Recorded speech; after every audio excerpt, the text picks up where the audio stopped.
I just spent the last week of my streams on Twitch, over 55 hours, playing some of the worst Super Nintendo games so that I could make a list of the 100 worst games on the console just for you guys. This is gonna be a long one. Strap in, get ready, buckle your seatbelts. Here we go, guys.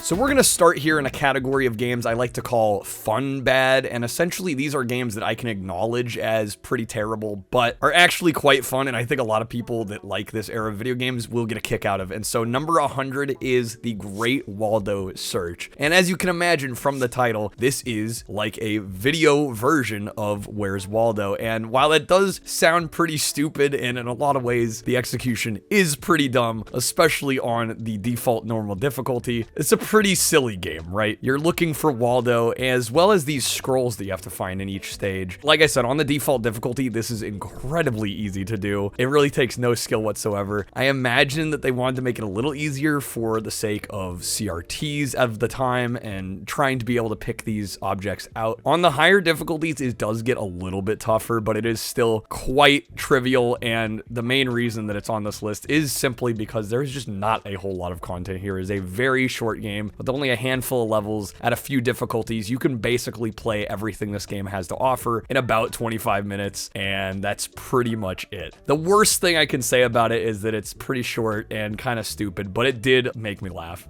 Coming in at number 99, we have the Blues Brothers, based on the film of the same name and the SNL characters, and for some reason, Blues Brothers got a bit of a resurgence during the NES and Super Nintendo era with these video games, even though there was nothing else being done with the property at the time. Mostly this is on this list just because it is a strange game. We do have Jake and Elwood as playable characters here, but you'll notice that they are done in this very caricature-ish art style, and the level design has nothing to do with any of the locales or the plot points in the films. It makes no sense. The platforming is okay at best, I would say, but really this is just a poor use of an otherwise great license. Unfortunately, the Blues Brothers did not fare very well in the video game department pretty much for every release that came out.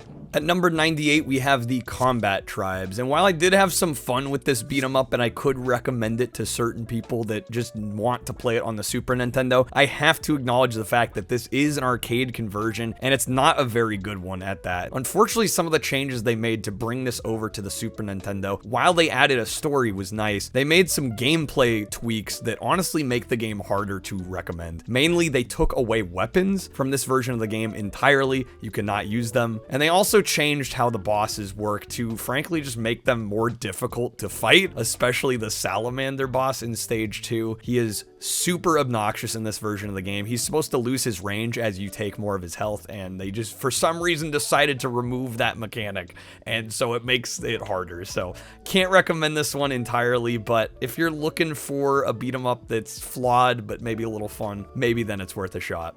Coming in at number 97, we have Street Combat. This one is an interesting case because this is actually the American localization of one of the Ranma 1/2 fighting games that came out only in Japan on the Super Famicom. And I guess for the US market, they decided that we didn't want any of that anime nonsense. So instead, we get great characters like Steven here. We have a cybernetically enhanced human. He is the only playable character in this game. For all intents and purposes, this game is a pretty bog standard fighting game, but I honestly had way more fun with this than I ever anticipated I would. So for that reason alone, it had to go in fun bad. Ranma will actually make another appearance later in the list, so stay tuned for that.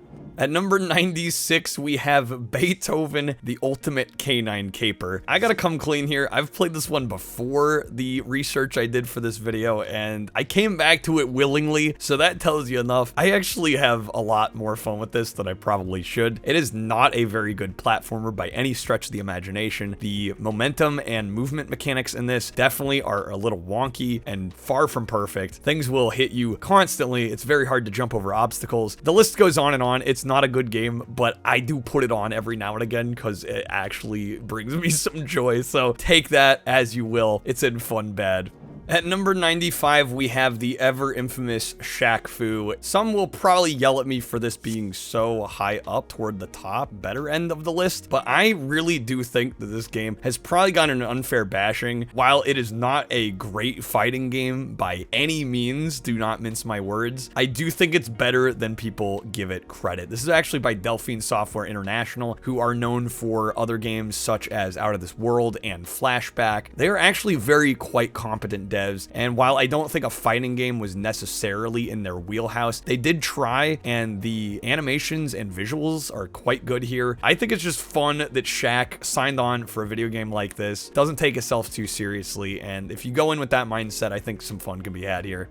Coming in at number 94, we have Home Improvement. Yes, that Home Improvement, the Tim Allen sitcom. It got a video game on the Super Nintendo. And even better, the manual says real men don't need instructions, which is pretty ironic because this game is a very complex 2D platformer, actually, for what it is. There are quite a few mechanics in this that honestly you kind of need the manual to fully understand. They really tried to shoehorn this into some sort of understandable game and have it make some kind of sense. They try to weave a story, but it doesn't do a very good job. I did have fun with this one, and honestly, I kind of want to go back to it. So for that reason alone, it's in fun bad. At number 93, we have the SNES exclusive sequel, ClayFighter 2, Judgment Clay. I can't take credit for that joke. That is actually what they came up with in order to sell this sequel. And it really tells you and instills everything you need to know about this franchise. For those that aren't aware, this series started in the early 90s and really was riding off the back of the fact that they had these claymation looking characters. It was kind of novel for the time. The first game is fun for what it is. I think really the core problem with this sequel is it doesn't really do anything to distinguish itself from the first game other than honestly take a visual downgrade. I really love the claymation style figures, but they tried for this sequel to match the backgrounds and make those also look like what you'd see on like a proper claymation set. But frankly, it makes the characters pop less, and on the 16-bit hardware you get really grainy background images, and overall I think it's just a much less visually pleasing package than the first game, and really in terms of combat they're about the same. So I'd honestly take the first one. I think this series literally just got worse as it went along. Gotta go on the fun bad list. And coming in at number 92, we have the first of 4 Rhea Systems games on this list. They all made it. For those that are not aware, these were a developer of basically educational titles on the Super Nintendo. And the first one we got is Rex Ronan. This was honestly my favorite of the 4. I genuinely think this is one of those fun bad games. This one tries to teach kids of the dangers of the tobacco and the cigarette industry. Basically, you play as this experimental surgeon who gets shrunk down and is sent into this man's body to clean it out entirely. You clean his teeth, you go through his lungs, into his heart, and then into his brain in order to remove the tobacco addiction from this man's mind. It is so absurd and ridiculous. While the gameplay isn't that great, honestly, the story and the whole concept just carries it along so strong that I actually played through it and beat it. I had a lot of fun with this one. Buddying up next to Rex Ronan at number 91 at the bottom of Fun Bad is probably the most infamous Rhea Systems game, and that is Captain Novolin. Now, this one's goal is to teach kids about the dangers and how to manage one's diabetes. It is basically a 2D platformer, really almost more so a walking sim, especially in the early levels, where you're trying to collect healthy, good foods with good sugars and avoiding those horrible donuts and other nasty junk food items. You get a couple quiz questions along the way, trying to teach you about diabetes. Honestly, these are questions that, with the way they're written, you can pretty much guess the right answer, even if you don't know. This is another one that I finished. I had fun with it. It's not good by any means, but honestly good for some laughs. Now, starting here with number 90, we are into the Tough Cell games, and these are games that almost qualified as fun bad or weren't quite as bad as some of the games later in the list, but are harder to recommend than the ones at the beginning of this video. Unfortunately, I am starting with The Mask because really I wanted to put this in fun bad, but I just kept thinking to myself, I can't recommend this to the average person. This is a very confounding, confusing game in terms of the mechanics it uses, as well as the level design. You'll notice it's a gorgeous game. Presentation-wise, it really does quite a bang-up job trying to actually play it, get around these levels. There's a mechanic in which you can actually crawl into vents and come out the other side that is not well explained whatsoever, and it's very confusing. The levels just snake around, and they're very hard to follow. The combat's not too great. Unfortunately, it is quite the tough sell, and it had to make it onto this list. At number 89, we have Double Dragon 5. This is one that really angers a lot of people, and I totally understand that frustration. This game had no right to be called Double Dragon. This is not a beat 'em up. This is a strict 1v1 fighting game, and honestly not a very good one at that. While I did have some slight enjoyment here and there playing through it as a kind of sideline Double Dragon fan, it is not a good fighting game by any means. To call it such a title is a slap in the face to any fan of the franchise. This one is definitely a tough sell. Only play it if you're not a Double Dragon fan and you just really want to play just about every 2D 1v1 fighting game that is on the platform. At number 88, we have the first Home Alone game on SNES. Spoilers, Home Alone 2 did also make it, but this one is honestly quite a bit better, but it's still very flawed. I put it in tough sell for a reason. Basically, you go around as Kevin trying to grab items from the house to put in a safe to keep away from the burglars. While it's not a bad concept for a game based on this franchise, it just falls flat in the execution. It's not the most fun. It could be a lot better. Honestly, Home Alone on the Genesis is proof of how to make a good Home Alone game, so for that reason alone, I'd recommend you play the Genesis game instead. This one is probably a pass unless you really feel like you must try both.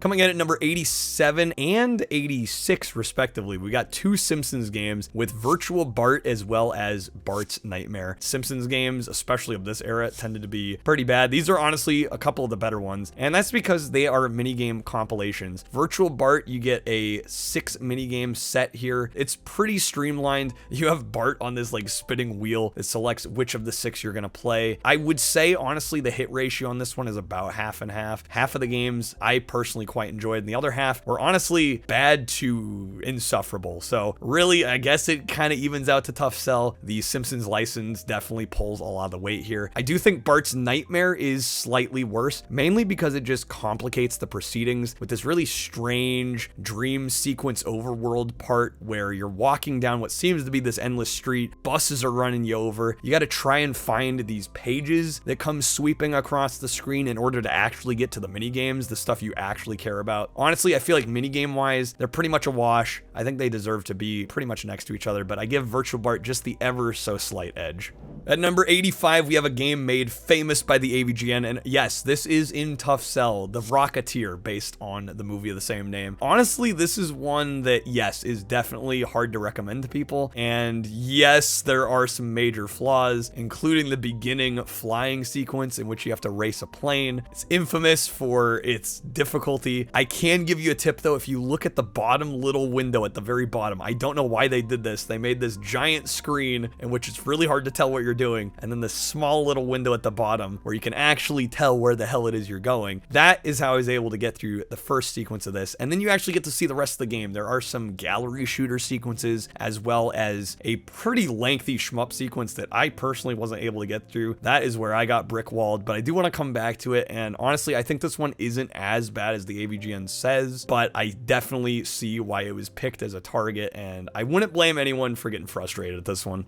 Coming in at number 84, we've got the Addams Family Values, and I'm probably gonna scare some people away of thinking of even trying this one by saying this kind of plays like a Fester's Quest 2 sequel, but honestly that's how it kind of plays, and you also get some very like almost Link to the Past style action adventure puzzle gameplay as well. Honestly, this one took me a bit off guard. I figured the Addams Family games were gonna be totally garbage on the system, and while I wouldn't recommend this one to most people, I think if you want to see how a janky licensed Link to the Past clone would play, it might be worth checking out in that case. At number 83, we have Dragon, the Bruce Lee story, based, of course, off the movie. I would say this one might be worth checking out if you're a fan of that film or Bruce Lee in general. The graphics aren't so bad, but the gameplay is extremely bog standard for fighting game standards of this time. It does a very strange thing because it is essentially a one-on-one fighting game, but then in the first couple stages, you're in a kitchen and it ends up throwing you, like, there's a chef character you're fighting, and then it throws a second one on you, and you're expected to go 2-on-1 only a few stages in. I've never seen a 1v1 fighting game throw a third character in like that, but hey, there's a first time for everything. Coming in at number 82, we have Porky Pig's Haunted Holiday. And I think it's no secret that a lot of the Warner Brothers games of this era tended to look really great, but a lot of times the gameplay was lackluster. And unfortunately, this is one of those cases. It's not horrible by 2D platforming standards, but Porky Pig himself is not a very fun character to control. They try to make the movement and momentum fit the character and suit the character, and it's not fun to play for that reason. Also, the level design does not do a very good intuitive job of guiding the player. There were multiple instances in the first couple stages where I genuinely didn't know where they wanted me to go. There was one sequence where they actually had a platform up in the right hand corner, but I had to go off to the left hand side. Meanwhile, it like actually basically a blind leap faith of jump in order to get back over to the right hand side. Stuff like that just totally irks me in 2D platformers, and so for unfortunately those reasons, this one's going in tough sell. At number 81, we have Revolution X. Now, for some of you younger folks, you might not remember that Aerosmith was so big at one point that even in the 90s, after they had kind of fallen off again, they were actually still lucrative enough to get a light gun shooter. This was a pretty big game in the arcades, and unfortunately the port to consoles was definitely a major downgrade, especially on 16-bit hardware like the Genesis and the Super Nintendo, where we have this version. There is no Super Scope compatibility. The music is quite crunched to hell in order to fit on the cartridge, and the sprites as well have taken a big nosedive in terms of the quality in order to cram everything on a Super Nintendo cartridge. So for that reason alone, there are better home console ports that you can play. This is a hard pass unless you really just want to see how it plays on a 16-bit machine. At number 80, we have Kid Clown in Crazy Chase. I think for those not familiar with this game, you're probably going to look at it and go, man, this actually looks pretty good. Visually, yes, it is stunning, and I think that fools a lot of people into playing this. Unless you're really into this style of isometric gameplay running toward the screen, I found this incredibly frustrating and just lacking in fun. Basically, your goal is to get to the end of these straight, narrow courses, and you have to grab these suits that are in these balloons, and there's 4 of them, and if you miss any of the 4, you have to start the entire level back over again. You got a bomb that is dictating how much time you get for the course. Everything wants to kill you every 3 seconds. This one was a hard one to put in this list, but I had to because it's just frankly not enjoyable. At number 79, we have Tecmo Secret of the Stars. The first thing you'll notice on this game is that it really does not look like a Super Nintendo game. It honestly shares visually more in common with, I think, an OG NES game. It is very lackluster in the visuals department. Also, in terms of story, it is very milquetoast, very by the books for an RPG. The combat has absolutely nothing of uniqueness or any sort of interesting twist to the standard RPG mechanics. This feels very paint by numbers and frankly is not very interesting. Coming in at number 78, we have Super R-Type. This one had to go on the list because I think R-Type in general is pretty well respected as a shmup franchise, but this is just a poor showing on the Super Nintendo. The frame rate and the speed of this game are absolutely abysmal. This is horribly unoptimized and plays incredibly slowly, almost to the point of boredom. I think it's only worth checking out if you're an R-Type completionist. At number 77, we have Power Pigs of the Dark Age, and this is one of at least a few games on this list developed by Radical Entertainment. Now, a lot of their games tend to have a lot of the same issues. This one is better in some respects in terms of its platforming movement and the momentum of the characters, but unfortunately the combat is still quite rough. The visuals are serviceable, but certainly not great by SNES standards, and overall this one just falls very flat and is a tough sell. Coming in at number 76, we have another RPG with Paladin's Quest, and this one suffers from a lot of the same issues as Tecmo Secret of the Stars in terms of the milquetoast story, the subpar visual design, and unfortunately this one does get placed lower because the combat system and the menus in the combat system are needlessly complex, very strange layout in which the D-pad kind of corresponds to these boxes. Honestly, a simple menu would have been a hell of a lot better, and it makes an already mediocre game even a tougher sell. Coming in at number 75, we have Mega Man Soccer. Now, this is a game that really disappointed me because it should have been an absolute slam dunk. It really should have been great. It's Mega Man mixed with some soccer action. Unfortunately, this game's Achilles heel is that it is just slow as hell. Why is this game so slow? The AI also just loves to slide tackle. That's pretty much their entire strategy. It's just not a very fun time. What should have been a decent little licensed sports game ended up falling incredibly short.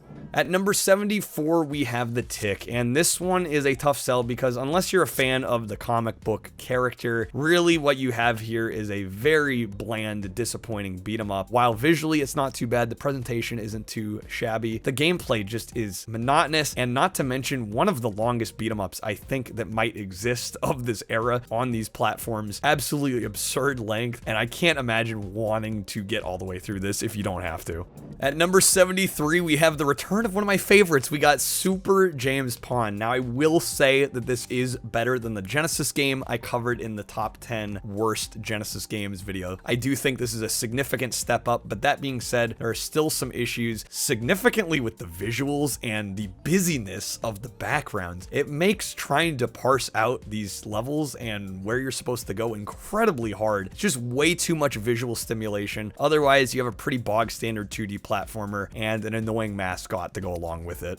And rounding out our tough sell category at number 72, we have the infamous Lion King. Now, I'm sure many of you have some childhood memories or maybe some trauma of this one. I genuinely think that this is a decent enough 2D platformer, save for one major problem that makes this an incredibly tough sell. It is the second level in the jungle in which you have to puzzle your way through these monkeys that toss you around, and it is one of the most frustrating puzzle solving experiences in possibly any game I have ever played, and it barred me from seeing the rest of this game, much like many of you that I talked with on Twitch. For that reason alone, it has to go in tough sell. I think otherwise, like I said, I think it might have been a decent 2D platformer, but I'm probably never gonna know.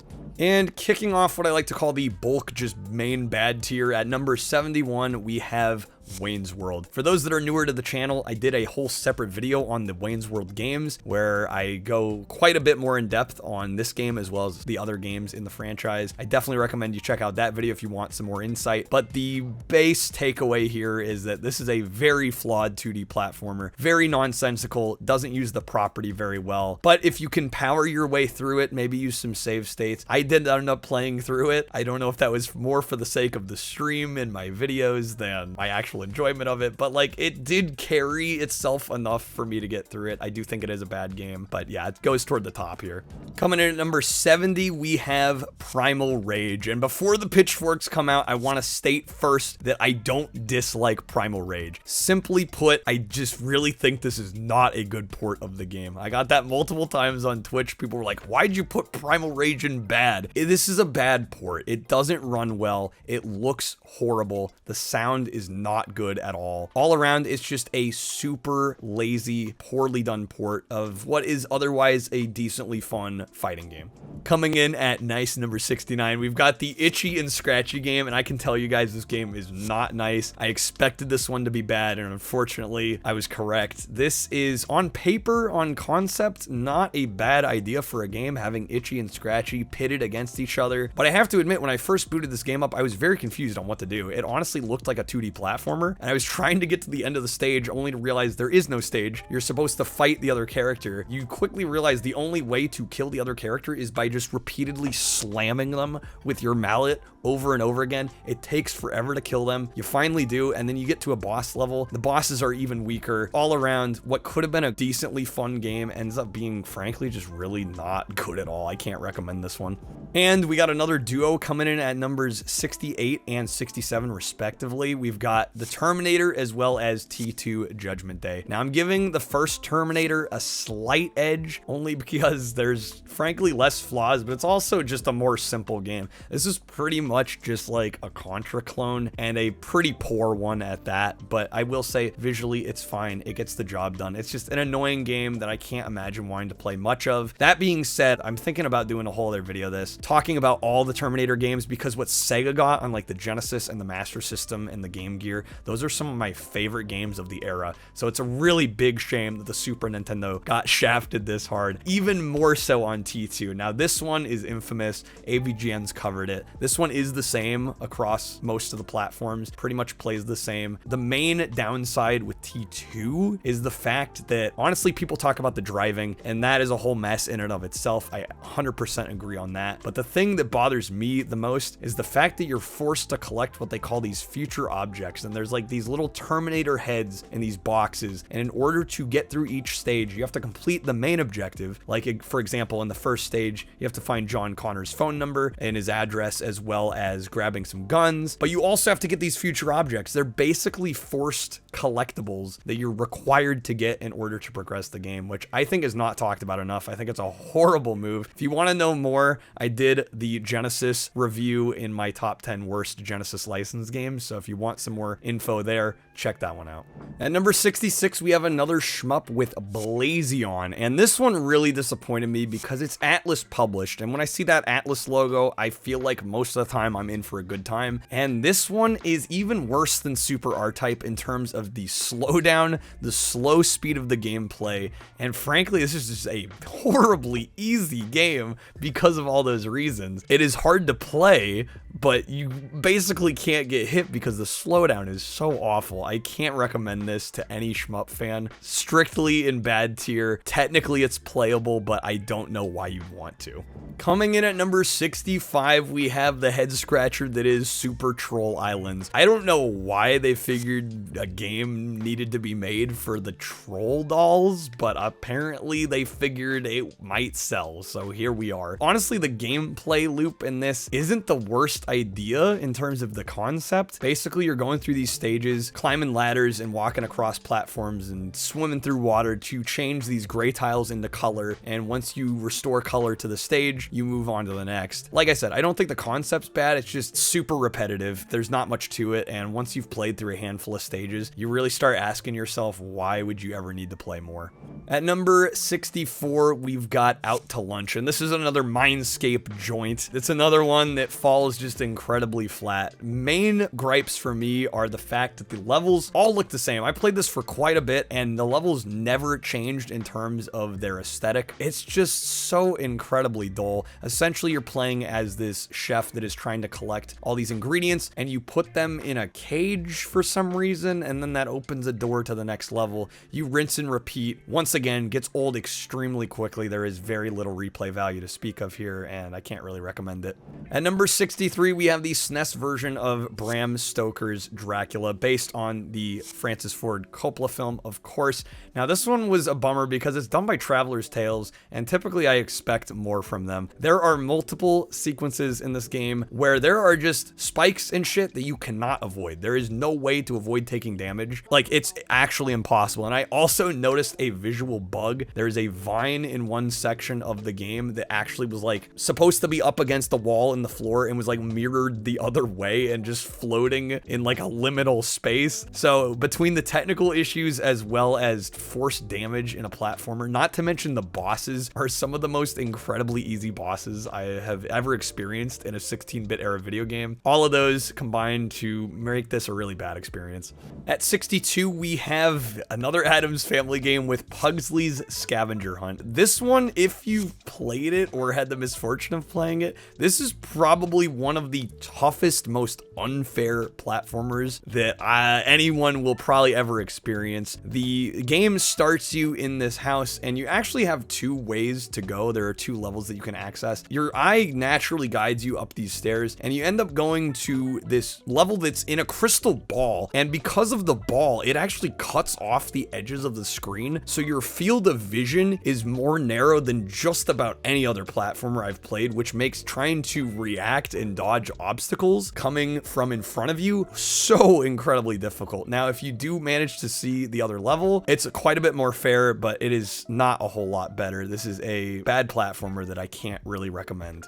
And to finish off the Rhea Systems quadrilogy at numbers 61 and 60 respectively, we've got Packy and Marlin, as well as Bronchi the Bronchosaurus. These just feel like Rhea dipping back into their own well, because Packy and Marlin once again covers diabetes, and Bronchi deals with asthma as well as breathing issues, in part caused by smoking. So they're really just covering the same ground again, and both of these are pretty bog standard platformers. I found them quite a bit less enjoyable than the other two. These are just frankly bad games. They're not even fun bad, they're just unfortunate.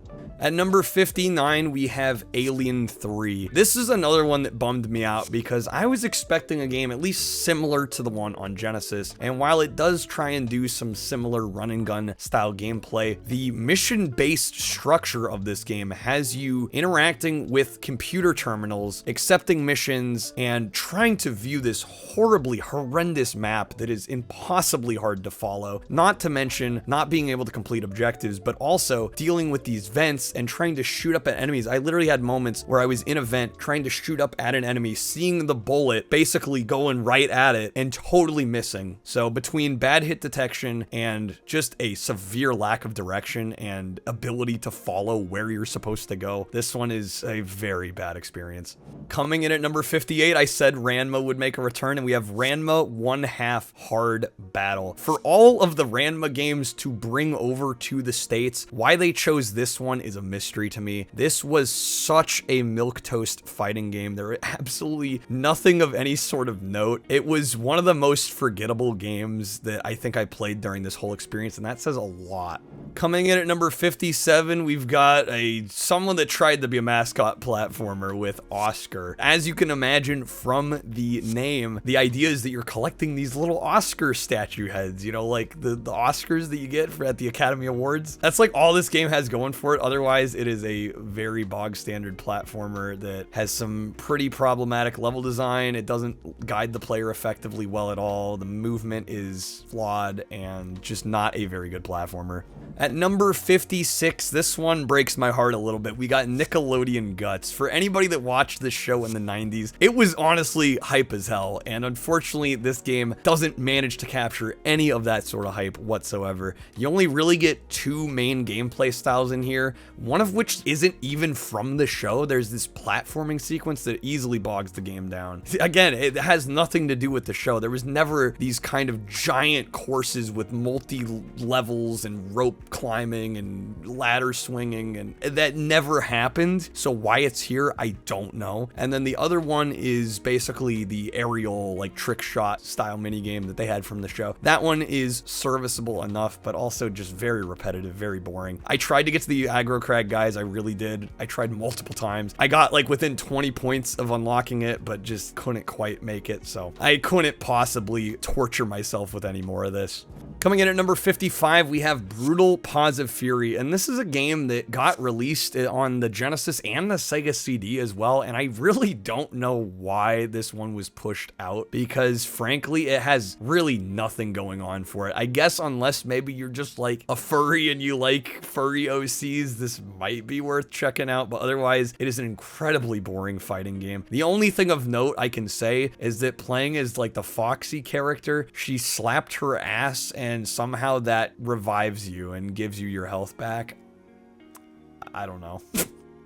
At number 54, we have SWAT Cats, based on the cartoon of the same name, and this one honestly would have maybe ended up in like Tough Cell if it were just for the side-scrolling sequences this game has, but I have to put it in bad because the Mode 7 is some of the laziest Mode 7 usage that I have ever seen, not to mention the fact that it just looks super chintzy and bad, but also that it is nauseating. It makes it incredibly hard to play. Can't recommend this one.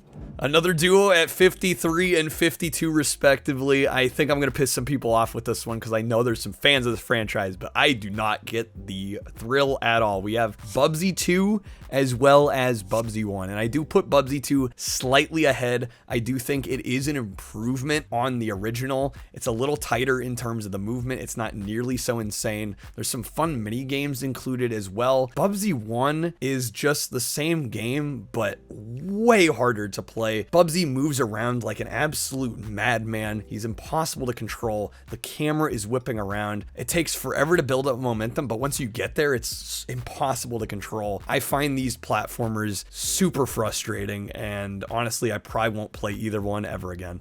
Guys, at number 51, we have another AVGN classic, if you will, and that is Lester the Unlikely. This one genuinely is a bad game, though I do want to say that I think the concept in and of itself isn't the worst idea. Having an unlikely hero as your platforming mascot is kind of novel, but the problem comes in when you make him so unlikely that he actively eats the player's inputs. He is such a fraidy cat at the beginning of the game that you will walk toward a ledge and the game will actively take away control from you so that it will play an animation of him being all scared. It is super frustrating for that reason alone. Otherwise, there's some decent presentation and things going on, but because of that Achilles heel, I just can't recommend it.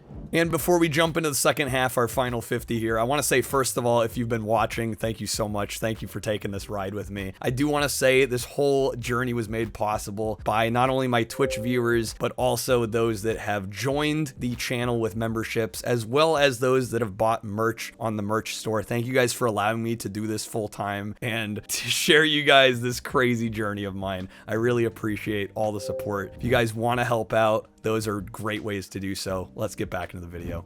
At number 50, we have Street Hockey 95, and I think people would look at this game and immediately go, how can you only put this like halfway down the list? I swear to you, it plays better than it looks. It reminds me a lot like Jimit, if you've ever played that game, either on the Genesis or the 3DO, like 1v1 basketball, but instead we've got Street Hockey, and it's not a great game. Don't get me wrong, don't mince my words. I'm not saying it's good, but I did kind of find myself sort of enjoying it for a few minutes, so it could be a lot worse than it is. At number 49, we have the Stallone game Cliffhanger. Now, I did a Stallone games video on the channel that I highly recommend you check out. I want to say this is not the Sega CD game with the crazy snowboarding sequence. It's basically that without that awesome part. It's essentially just the lame beat 'em up that I didn't like, without the cool snowboarding, and for that reason alone, it goes in bad tier. It's just, there's nothing here. It is one of the most bog standard lame beat 'em ups that I've personally seen, and for a movie that was actually pretty fun, it deserved a better game than this. Coming in at number 48, we have Super Alfred Chicken, and I was first made aware of this franchise by somehow stumbling across the PAL PS1 game. This Super Nintendo one is basically the same.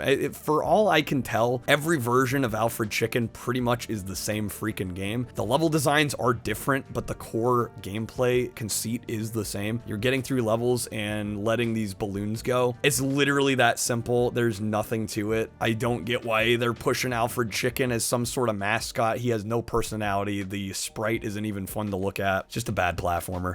And at number 47, we have another radical entertainment platformer with Adventures of Rocky and Bullwinkle. Now, I can at the very least say that it is better than the NES game that we got for Rocky and Bullwinkle, but not by much. Basically, they've prettied up the visuals, and that's it. The gameplay is exactly the same. It's not a very good platformer at all. Very annoying. There's a couple mini games that are fun for maybe 30 seconds, but that's all you're getting. Coming in at 46, we have FIFA Soccer 96. This is purely on the list because it is a step back from FIFA International Soccer from the year before. It is a very similar game, except it plays worse. The frame rate is worse. It is a worse experience than the game that preceded it, and I think for that reason alone, it deserves to go in bad tier.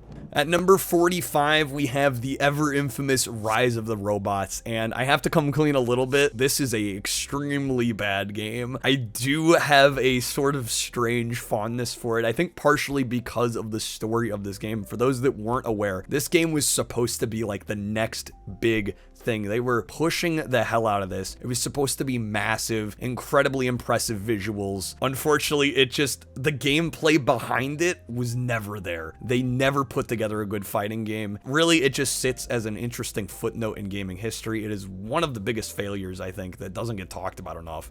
Coming in at 44, we have the incredible Crash Dummies, and this is another one that I did cover in my Genesis video, so check that out if you want more in-depth thoughts. But essentially, the short version of this one is that there are some neat mechanics, especially with losing your limbs when you take hits. Once again, it has a field of view issue that a couple platformers on the SNES really have, and it's really hard to avoid anything. And the level design, once you get a few levels in, is just absolutely nonsensical. It is unfortunately a decent concept for a platformer bogged down by subpar execution.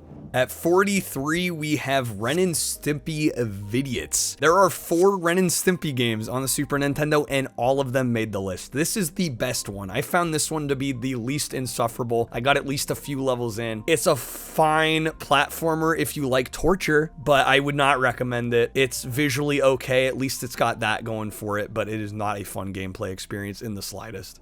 At number 42, we have Road Riot 4-Wheel Drive, and this is one that I could see getting argued being put even lower on the list, but honestly, I do have a little bit of a bias when it comes to racing games. This one is bad, not only due to just visually it not looking very good, but you'll definitely notice the lack of frames. There are games that perform even worse than this on the Super Nintendo, if you can believe that. We're gonna get there, don't worry. But yeah, this one was playable. I could technically play it, but it was not fun by any stretch. The lack of frame rate really hurts it, and just visually also just wasn't there. At 41 here, we have the infamous sequel of Home Alone 2 Lost in New York. This is significantly worse than the first Home Alone on SNES, which was already on the list, so this obviously had to be here. And this is the same game. If you've played it once elsewhere, you've played it. NES, SNES, Genesis, like, they're all the freaking same. Basically, you're working your way through the Plaza Hotel. Everything is trying to kill you. You have to work your way to try and get some weaponry to defend yourself. Some of the enemies don't even react to the weapons you shoot. There's a boss that shakes you down, but it's an absolute mess of a game. Really, really tough to play. That's why it's toward the bottom of bad here. Home Alone 2, man. Yikes. At number 40, we have Family Dog, and amazingly, this somehow got a video game, even though it only had like 1 season on TV. This one is pretty awful. You're basically playing as this dog and working your way through the world's largest house. I'm amazed at the size of the freaking living room in this. Everything, once again, is out to kill you, whether it makes sense or not. There's a sequence in which you're trying to play fetch with this kid, but you can't let the ball hit the baby on the other side of the house. I couldn't get past the first level. This is a infuriating video game. It's technically playable. It's technically competent, but I don't know why anyone would want to touch this one with a 10-foot pole.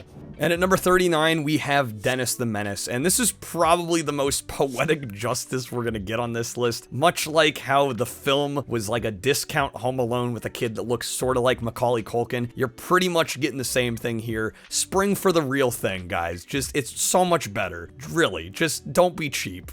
Don't play this.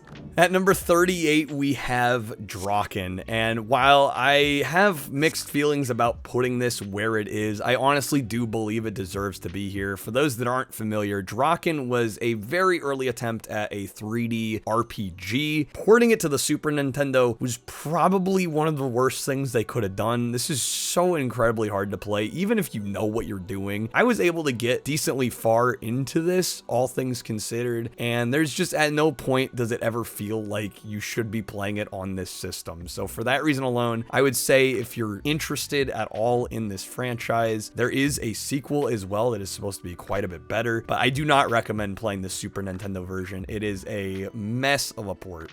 And again, at 37, we have another instance of they were so preoccupied if they could that they didn't ask whether or not they should, and that is Faceball 2000. This is a very early example of a 3D FPS, especially for the Super Nintendo. You can tell just by the frame rate, the visuals, like this was something that was trying to push the boundaries, but in reality, in modern day especially, I can't imagine recommending this game to anyone, especially when you have so many better options on this system just a few years later. And number 36, we have Cutthroat Island, of the box office flop fame, and this is one that I did cover in my worst licensed Genesis games video, so if you want more details, I highly recommend you check that video out, absolutely. But this is one simply where really the sword play in the first stage is fine, but really things hit the fan when you try to play this quarry level. It's like a horrible discount Donkey Kong Country. It's very hard to dodge obstacles. I even had trouble with pause buffering trying to dodge these things. Basically, it comes down to memorization. Memorization of boring ass levels is not my idea of fun. At number 35, we have the lowest ranking RPG on the list with J.R.R. Tolkien's The Lord of the Rings Volume 1. And the fact that they were willing to put Volume 1 in the title, they were planning a Volume 2, the gall, the nerve. This is such a horrendous RPG. Visually awful, horrible exposition at the start. You basically get thrown in, you're fighting wolves. The action RPG style combat is pathetic. I can't recommend this one at all. It's a slap in the face to J.R.R. Tolkien and Lord of the Rings fans everywhere.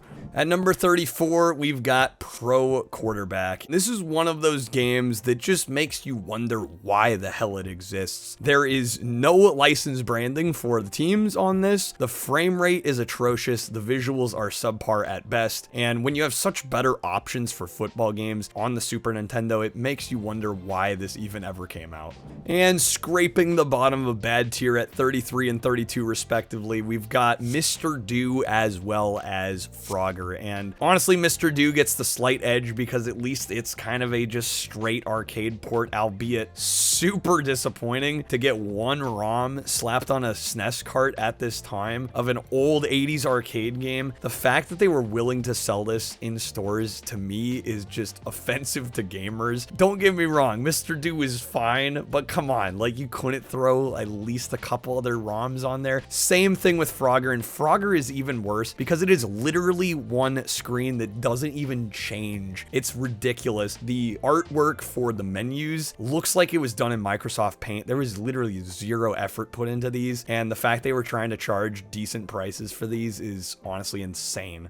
Now we get into what I'd like to call the insufferable tier. These games aren't just bad, they actively hurt to play. And kicking things off at number 31 is the infamous Space Ace on Super Nintendo. Now this one was made famous by JonTron in his coverage, his video of this, and I highly recommend you check that video out because it is hilarious. Honestly, in short, yes, this game was a total misstep. For those that aren't aware, Space Ace did start in the arcades as a Laserdisc game, and it's essentially just a QTE game. So the concept of taking that to the Super Nintendo, making it graphically fit the system so it could run it fine, makes sense, but to try and adapt this weird Frankenstein mix of, yes, we're a SNES platformer with active control, but also we want that QTE style gameplay. It's so messed up and hard to play that it makes it insufferable. It's one of the better ones in this tier, but it's certainly not good at all, and it hurts to play.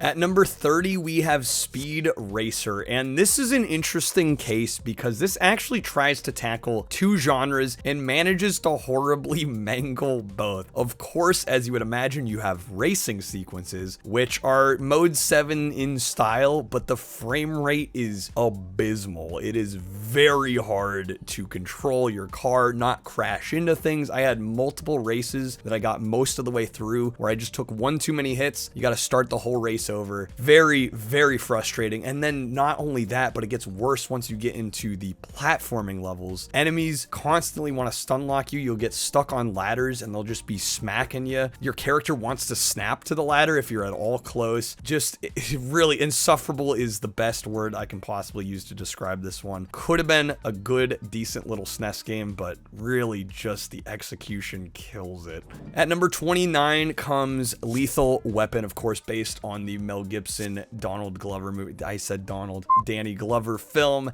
And this one goes insufferable not only because of the gameplay, which I'll get into, but also for the sheer fact that the NES version of this is actually more fun. They somehow mangled it that hard. Now, this one does give you an option of trying like 4 or 5 different missions right from the start, so you can kind of pick and choose where you want to go first, but it doesn't help because none of them are enjoyable in the slightest. In fact, most of them will annoy the shit out of you. That's just the unfortunate reality. Such a frustrating game, especially in the almost factory style level where they have these vents that you can jump into and they will suck you down almost like Chutes and Ladders style into lower platforms below that you just came from. So frustrating. Also, the art style is very strange, oddly cutesy. I don't know what they were thinking with this game at all.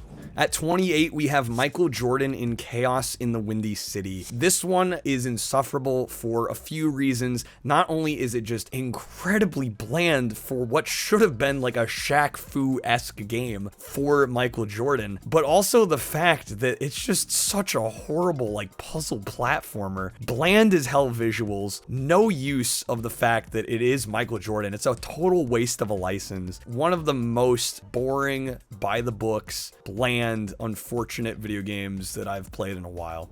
At 27, we have the infamous Batman Forever, and this is another one that I'm going to be brief on because I covered it in my worst licensed Genesis games video that I highly recommend you check out. But to be brief, basically take Mortal Kombat, digitize sprites and all, turn that and try to make it into a beat 'em up with platforming elements, but you have to use fighting game inputs in order to really do anything. It is such a horribly mangled mess of a game. I don't recommend it at all. Visually, it is awful. It is one of the worst uses of digitized sprites that I think I've seen on the system. All around, can't recommend this one at all.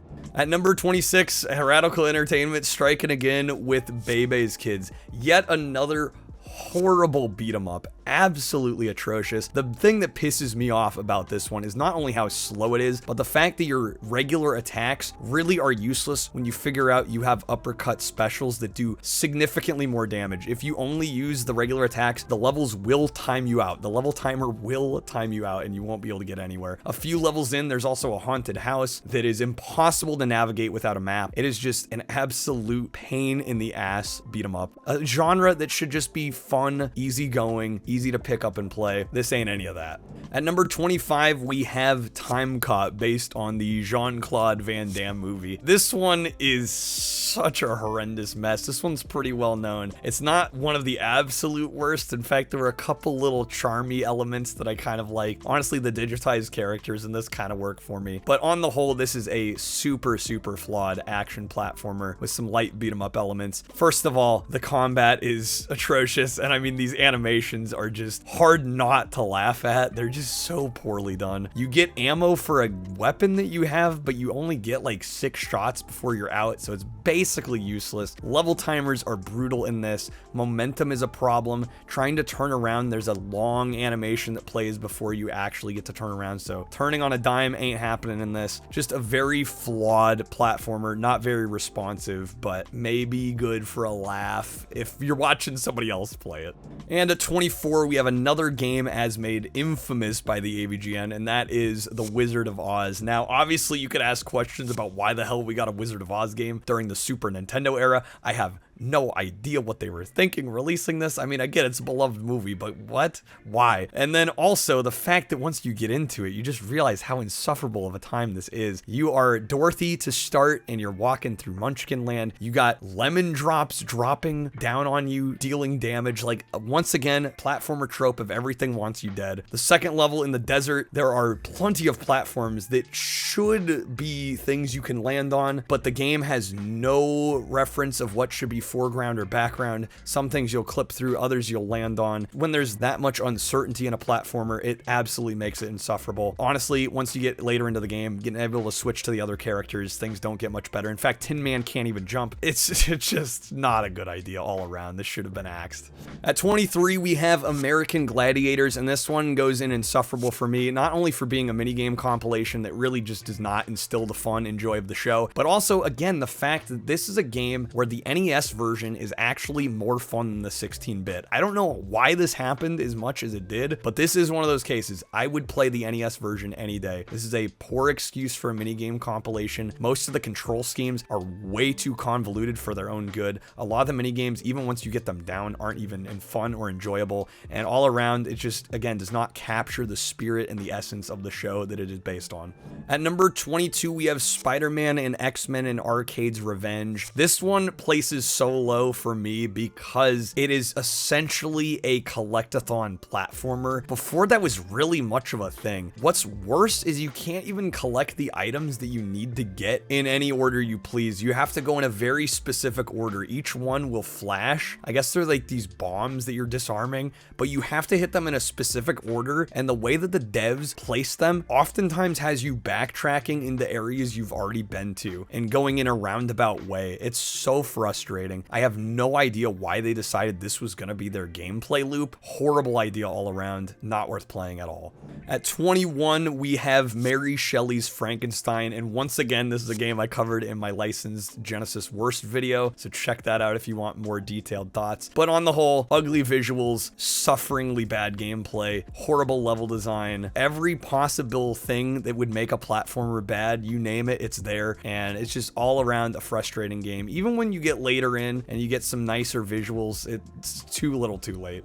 At number 20, we have the Page Master, and this one would just be like a bad platformer if it weren't for the simple fact that it is brutally hard and everything is a one-hit death. One of the few games that I actually encountered this with where it was a significant issue, and the game looks simple, which is even more frustrating. This should be a simple game for children, and yet it is probably one of the hardest licensed platformers I've tried to play. I would never touch this one again.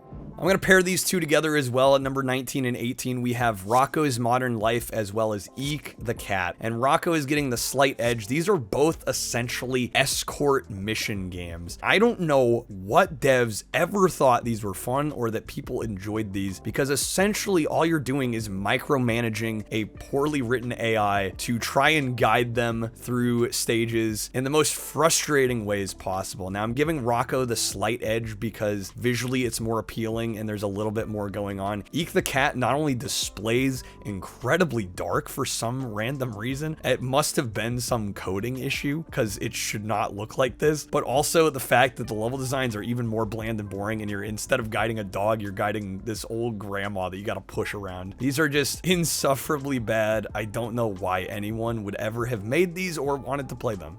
Speaking of games that are dark for no reason, we got number 17 with Rap Jam Volume 1, and this was intended to be a basketball game tie-in for artists on the Motown Records label for some reason. So you got artists like Coolio and Queen Latifah, and the thing is, the only time you see them is during the selection screen at the beginning. When you actually get into game, it's just a bunch of random people playing basketball. It's incredibly dark, and the killer too, not that it's just a bad game, but there is no music. Why is there no music in a game about musical artists? This is just an absolute waste of a license, has nothing to do with anything connected to Motown. Sorry excuse for a video game.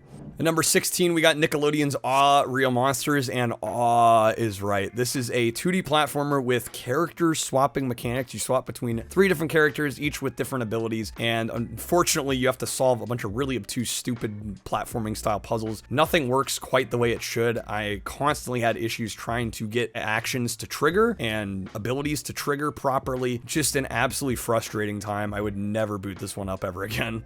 At number 15, we have the movie-based Hook game, and this one is really painful. Even though it looks okay, it might fool you into thinking it's all right. The movement is incredibly slow. There is no run. It is one of the least fun platformers in terms of movement I have ever possibly played, and that's saying a lot because I played a lot. This is one that I can't recommend even slightly.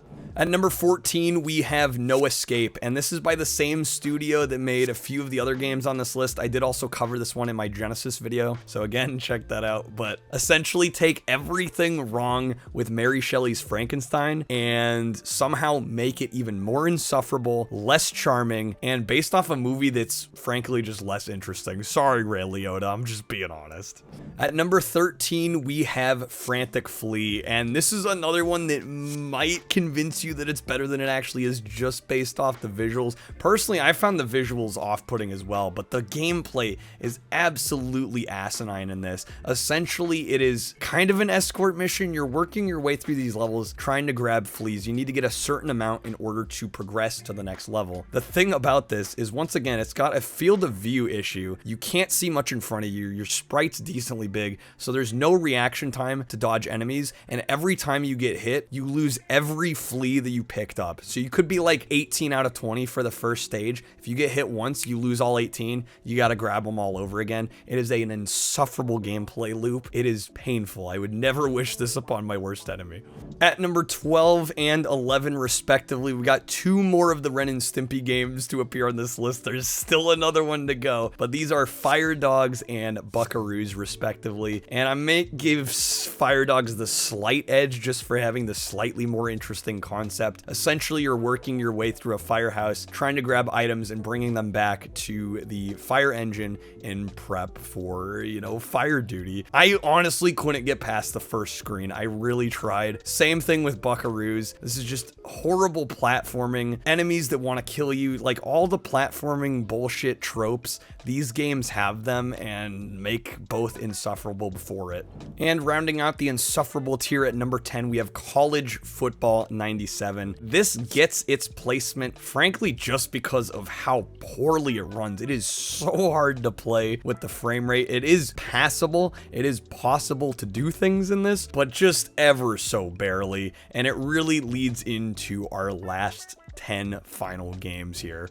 And now we're really into the thick of it, y'all. These are the final games, the lowest of the low. These are the ones in which I am coining the term unplayable trash. And while in some cases it might be a slight exaggeration, I really don't think it is. So number 9, we've got Cannondale Cup. I believe this one was actually also packaged in with an exercise bike for the Super Nintendo under a different name, but this is the standalone retail release that most people could get their hands on, and this is an absolutely abysmal biking game. You'll notice right away, you can basically count the frames. That being said, it is technically playable. A sick, screwed up bastard that I am, I sort of weirdly like aspects of this game, but I would never play it for more than a few minutes. Honestly, the frame rate does start to hit you pretty bad the longer you watch. Also, the fact that this game is impossible to progress in. You have to grind out either so many races, you have to do like hundreds of laps in order to beat this game, or you have to score major points, both of which would take eons to do. This game is unfinishable, I think, by most human beings. I don't know why anyone would play this beyond a few minutes.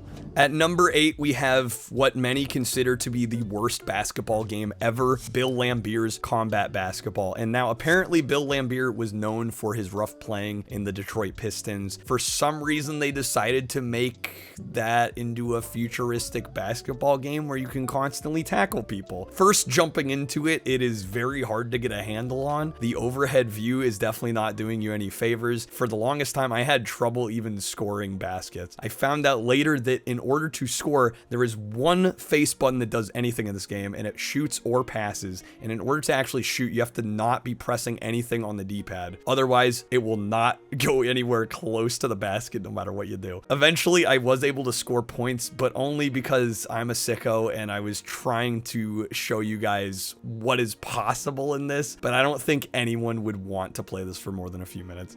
At number 7, we have Last Action Hero, and I would make a decent argument for this being the worst beat 'em up that I have ever played. I could not even get past the first stage in this version of the game, although I did have better luck on the Genesis, so your mileage may vary. You wouldn't want to get a whole lot further. The first thing you'll notice is the graphics are extremely subpar for Super Nintendo standards. The gameplay is even worse. There is no such thing as a jump kick in this, which is pretty much a standard in the beat 'em up genre, especially at this time. You literally just have a punch and a kick, and actually the kick is pretty much useless because it has this wind up that ends up taking so much time that an enemy will hit you and knock you out of the animation before you're even done. Horrible beat 'em up. I would argue it's the worst one I've ever played. At number 6, we have Dream TV, and this game is unplayable trash because it tasks a single player with trying to control and juggle 2 characters at once in order to progress. There are physics-based puzzles such as a trampoline that require you to use both characters and swap between them, and the thing that kills this game is the fact that while you switch characters, the other one is vulnerable at all times and can take damage. Even though you have zero control over moving them, they can stay stationary, enemies can swarm them, kill them, attack them. You're basically losing lives without even doing anything wrong. It's absolutely absurd. Don't recommend this one unless you like masochism. At number 5, we have Jim Power in the Lost Dimension in 3D. This one is unplayable trash simply due to the fact that the parallax scrolling in the background goes the opposite way as it's supposed to. It is so bad that it makes you actively want to vomit, and I couldn't play this game for more than 15-20 minutes. In fact, a lot of people in my Twitch chat said they couldn't watch it for more than a couple seconds. This one is a hard pass for anybody with eyes. Number 4, this one kind of kills me a bit, but I have to put it on here, is the SNES port of Race Drivin'. I'm a bit of a Race Drivin' apologist, but this is by far the worst version of the game I have ever played. It actually runs at less than 5 frames per second. You can literally count them with your eyes. It runs so horribly. I don't know what they did here because it runs better on the Genesis. I mean, I'm not going to say it runs well, but you can at least enjoy it slightly on the Genesis. This is an absolutely abominable port. The people involved with this should be ashamed that they let this out in the state that it is. Horrible. At number 3, another case of motion sickness, we have Mohawk and Headphone Jack. This game honestly looks okay at first glance, but as soon as you start getting into it with any sort of gameplay, you realize how sickening this is, especially in the sequences where you warp out and you're on these mini circular planets and the camera is just spinning like absolute mad. Honestly, another game where you can't look at it for more than a few minutes without honestly feeling like garbage. At number 2, we have the last Ren and Stimpy game, and that is Time Warp. This is one of the worst action-adventure games I have ever played. It starts you out basically like in this trailer park area and you're slapping fences to make progress, and the fences constantly whack back into you. Enemies swarm like absolute mad. You are constantly getting attacked every 2 seconds. I literally couldn't get past the first few screens. Unplayable garbage. And lastly, guys, at number 1, we finally made it, is Pit Fighter. I think everyone saw this coming if you are aware of the SNES library and the true stinkers that it endures. Pit Fighter is the worst game that I played through my research here, mainly because somehow they fucked it up so bad. I don't know how they managed to do it. The arcade game in and of itself is not a horrible game. I've played the Genesis port, which is not good, but it's at least playable. This one visually is far and away the worst. It's also the hardest version of the game. I couldn't get past the second fight without dying. Your health between fights actually carries over and you don't regen whatsoever. So basically, any damage you take throughout the matches lasts for the entirety of the game. It is an absolute asinine video game. I am shocked and awed at how terrible they managed to make such a horrible port of Pit Fighter. It deserves the crowning title of worst Super Nintendo game. Oh, guys, holy smokes, we got through it. 100 of the absolute worst Super Nintendo games of all time. I honestly think this is a pretty major achievement, accomplishment. Well, it's at least that's what I'm telling myself. It's a week of my life that I'm never getting back. I hope at the very least this was entertaining. I would love to hear what you guys have to think in the comments below. Is there anything that I missed that wasn't on here that you think deserved a spot? I would love to hear it down in the comments. Thank you guys so much for watching, supporting this crazy endeavor of mine. I hope you all have a great rest of your evening. Take care, everybody.